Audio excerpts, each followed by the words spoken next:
Well, welcome students. Today we're going to continue talking about civil rights as we talk about the development of civil rights laws. Um, if you will, read section 3, civil rights laws. The civil rights movement in the 1950s and 1960s led to a series of federal laws designed to protect people's civil rights. In addition to civil rights laws, affirmative action policies attempted to address the effects of past discrimination. So if you have that in mind, you're going to do fine with this section. Why it matters? Well, the picture you saw of Elizabeth Ann Eckford, who is the black lady who's attempting um, to join classes at Central High School in Little Rock, Arkansas, back in 1957. She's 15-year-old old at the time, and you can see there are maybe some people, such as Hazel Massery, who's very much opposed to Elizabeth Ann Eckford uh, receiving an education at Central High School, which at that time was an all-white high school. She, along with several other non-African American students, tried to join, go to classes at the high school, and that was a problem. However, that was back in 1957. 6 years later, 1963, Elizabeth Ann Eckford and Hazel Massey were friends, and here you see them in the second picture. And certainly race relations has changed dramatically over the years. But how did it change? Well, the civil rights movement was a mass movement in the 1950s and 1960s to guarantee the civil rights of of African descent. And Rosa Parks was in 1955, that 65 years ago, the same time I was born, um, refused to give up her seat. At that time, buses in Montgomery, Alabama were segregated. The black people sat in the back of the bus, and the white people sat in the front of the bus. Ms. Parks had gotten on the bus, and it was becoming increasingly crowded, and there were no more seats in the white section. She had sat in the white section. And so she had to move back to the black section, the back of the bus, and she refused to do so. And uh, as a result of that and all that went on there, there was a boycott of the Montgomery bus system. And black people said, I would rather walk than ride the buses that are segregated like that. And that really began, in many ways, the civil rights movement. From that time on, African Americans, blacks, engaged in civil disobedience, which was the nonviolent refusal to obey the law as a way to advocate change. Um, as Augustine had said, an unjust law is no law at all. And that was quoted by Martin Luther King when he was put in jail in 1963 in Birmingham. At any rate, oftentimes civil rights protesters were attacked, brutalized by those who were resistant to change. In 1965, Dr. Martin Luther King, I believe it was 65, held the 2,000-man march in Washington, D.C. at Lincoln Memorial, where he delivered I Have a Dream speech. And then in Selma, Alabama to Montgomery, they staged a march on March 7th, 1965. And this was in protest. A young man had been shot. Jimmy Lee Jackson had been shot by an Alabama state trooper. And they were protesting. They felt that was an injustice. And so 200,000 people joined that march from Selma, Alabama to Montgomery, Alabama. However, as they came to the Pettus Bridge, they were attacked, and it was a standoff. You had Alabama state troopers, and you had the protesters who were marching to Selma. They wouldn't let them cross the bridge, and then they attacked them. You see some of what happened there. That was referred to as Bloody Sunday. And the news media captured that footage, and all across America that was shown on the 6 o'clock news.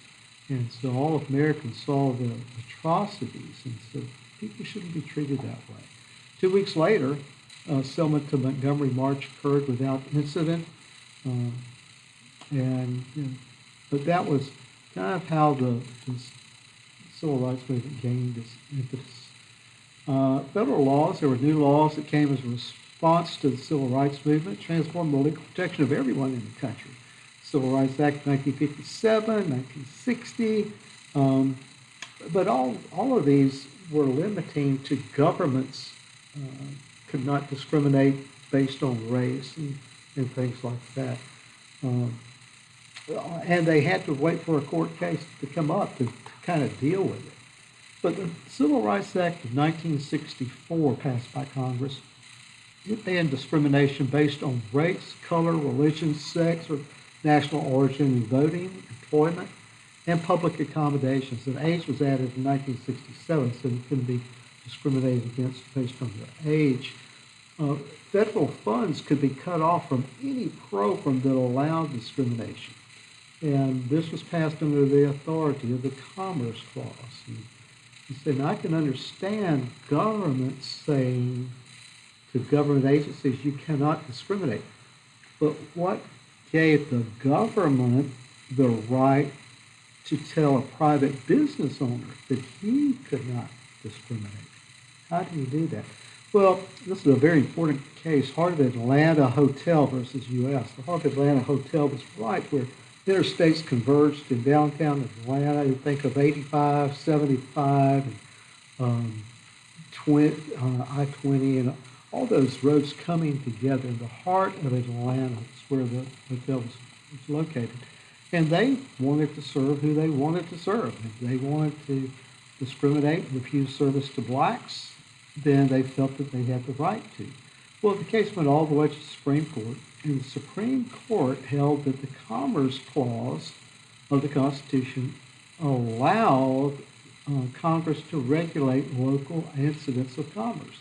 And you say, well, the hotel wasn't moving, it was right there.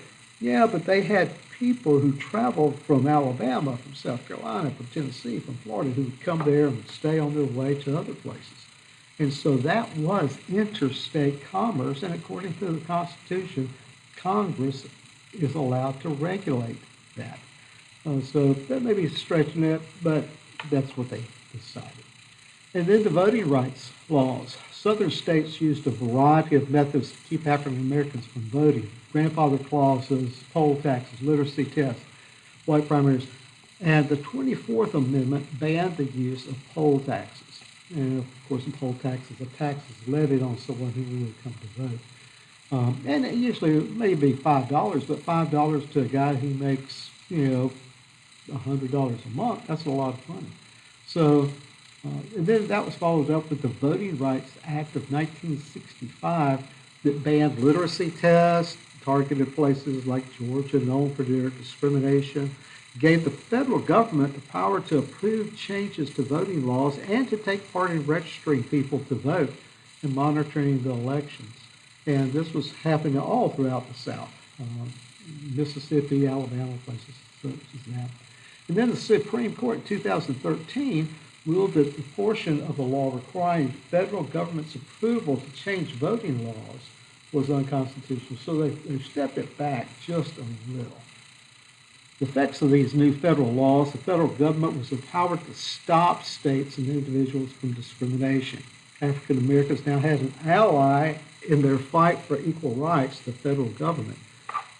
No longer illegal to discriminate based upon race, national origin, religion, or sex in regards to voting, hiring, housing, or access to public accommodations. And then the civil rights, the African Americans kind of led the way, but it affected also women. Equal Pay Act of 1963 required equal pay for equal work regardless of sex. Civil Rights Act of 1964 or 68 banned discrimination against women. 1972, Title IX of Education, very controversial education amendment here. It was at the Constitution, simply an amendment that banned discrimination against women in admissions, athletics, and educational programs who receive federal funds. And most state colleges receive federal funds. So, therefore, if you have a team for the a swim team for the men, you'd have to have a swim team for the ladies. Well, that's fine. But if you have a football team for the men, you have to have a football. It gets a little dicey, and there have been some exclusions there, some exceptions. In '73, the Supreme Court gave women citing the right of privacy, the right to abortion, Roe v. Wade. 1975, the Equal Credit Opportunity Act said that banks can't discriminate in lending or loans. In 1986, Supreme Court ruled that sexual harassment is a form of discrimination, and it was outlawed by the Civil Rights Act of 1964. And then the Supreme Court struck down laws giving preference to fathers over mothers in administrating children's estates and wills and things of that nature. As we said, it began with African Americans. It extended to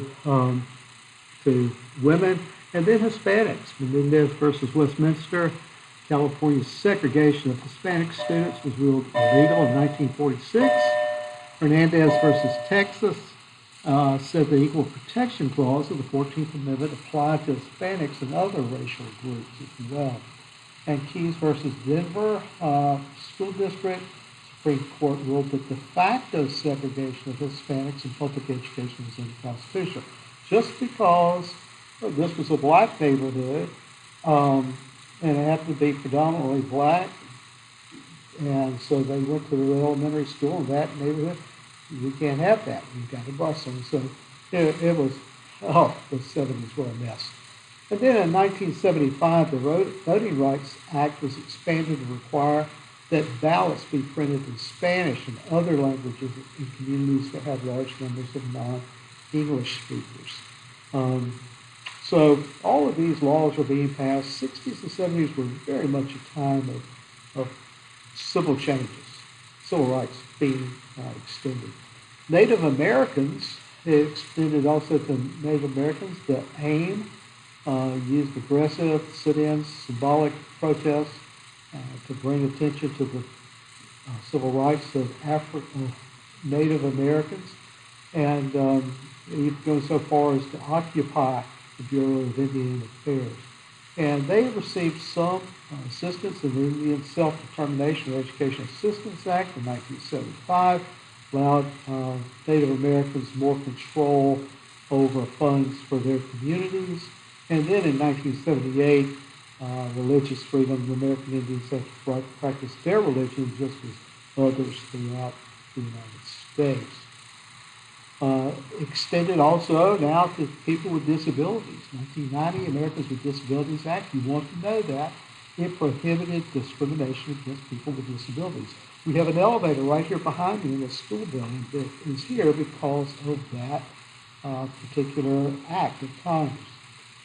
And then that led into affirmative action. And this basically says, because people have been discriminated against in the past, we're going to try to make that up, and I would encourage you to read this, by helping them in the present. So, that if two students are applying to the University of Georgia, and both of them meet the requirements to get in, it may be that the African-American student gets in, and the white student does not, because of affirmative actions, a policy that requires employers, institutions, and such to have a certain percentage ratio or whatnot of various races in their campus and their business.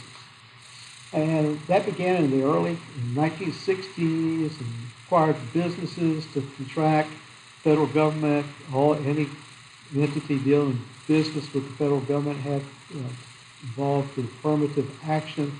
But in 1970s, it became rather controversial because of reverse discrimination. You need to understand reverse discrimination. The big case there is Bakke, 8-1 decision. It said that Bakke, who was white, wanted to get into medical school. He was denied entrance, although his test was much better than those who were admitted, but he was not admitted based on race. So he was 8-1 decision. He got in. Eventually they passed that. And again, you want to be familiar with these ballot measures and know where you stand on affirmative action. Talk to you later.